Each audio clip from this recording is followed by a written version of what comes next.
the wisest person I ever met in my life, a third grade dropout.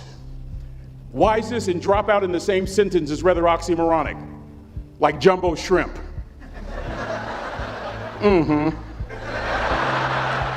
Like fun run, ain't nothing fun about it. Like Microsoft Works, y'all don't hear me. I used to say like country music, but I've lived in Texas so long, I love country music now. I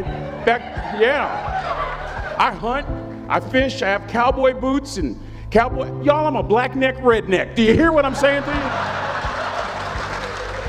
you? No longer oxymoronic for me to say country music. And it's not oxymoronic for me to say third grade and dropout. That third grade dropout, the wisest person I ever met in my life, who taught me to combine knowledge and wisdom to make an impact, was my father. A simple cook. Wisest man I ever met in my life. Just a simple cook. Left school in the third grade to help out on the family farm, but just because he left school doesn't mean his education stopped. Mark Twain once said, "I've never allowed my schooling to get in the way of my education." My father taught himself how to read, taught himself how to write, decided in the midst of Jim Crowism, as America was breathing the last gasp of the Civil War, my father decided he was going to stand and be a man. Not a black man, not a brown man, not a white man, but a man. He literally challenged himself to be the best that he could all the days of his life. I have 4 degrees. My brother is a judge. We're not the smartest ones in our family. It's a third grade dropout daddy. A third grade dropout daddy who was quoting Michelangelo, saying to us, "Boys, I won't have a problem if you aim high and miss, but I'm gonna have a real issue if you aim low and hit." A country mother quoting Henry Ford, saying, "If you think you can or if you think you can't, you're right." I learned that from a third grade drop. Simple lessons. Lessons like these. Son, you'd rather be an hour early than a minute late. We never knew what time it was at my house because the clocks were always ahead. My mother said for nearly 30 years my father left the house at 3:45 in the morning. One day she asked him, "Why, Daddy?" He said, "Maybe one of my boys will catch me in the act of excellence. I want to share 2 things with you. Aristotle said you are what you repeatedly do. Therefore, excellence ought to be a habit." Introduce you to someone. I met the finest woman I'd ever met in my life.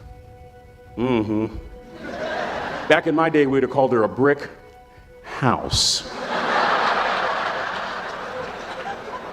This woman was the finest woman I'd ever seen in my life. There's just one little problem. Back then, ladies didn't like big old linemen. The Blind Side hadn't come out yet. They like quarterbacks and running backs. We're at this dance, and I find out her name is Trina Williams from Lompoc, California. And we're all dancing, and we're just excited. And I decide in the middle of dancing with her that I would ask her for her phone number. Trina was the first one. Trina was the only woman in college who gave me her real telephone number. The next day, we walked to Baskin & Robbins ice cream parlor. My friends couldn't believe it. This has been 40 years ago, and my friends still can't believe it. We go on a second date, and a third date, and a fourth date. We drive from Chico to Vallejo so that she could meet my parents. My father meets her. My daddy, my hero, he meets her, pulls me to the side and says, "Is she psycho?" But anyway, we go together for a year, 2 years, 3 years, 4 years. By now, Trina's a senior in college. I'm still a freshman, but I'm working some things out. I'm so glad I graduated in 4 terms. Nixon, Ford, Carter, Reagan. So now it's time to propose. So I talked to her girlfriends, and it's California, it's in the 70s, so it has to be outside. You have to have a candle, and you have to have, some chocolate. Listen, I'm from the hood. I had a bottle of Boone's Farm wine. That's what I had. She said yes. That was the key. I married the most beautiful woman I'd ever seen in my life. Y'all ever been to a wedding, and even before the wedding starts, you hear this? How in the world? And it was coming from my side of the family.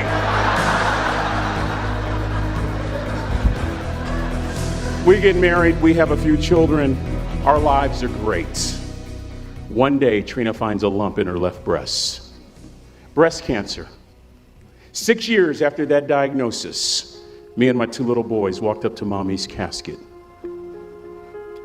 And for 2 years, my heart didn't beat. If it wasn't for my faith in God, I wouldn't be standing here today.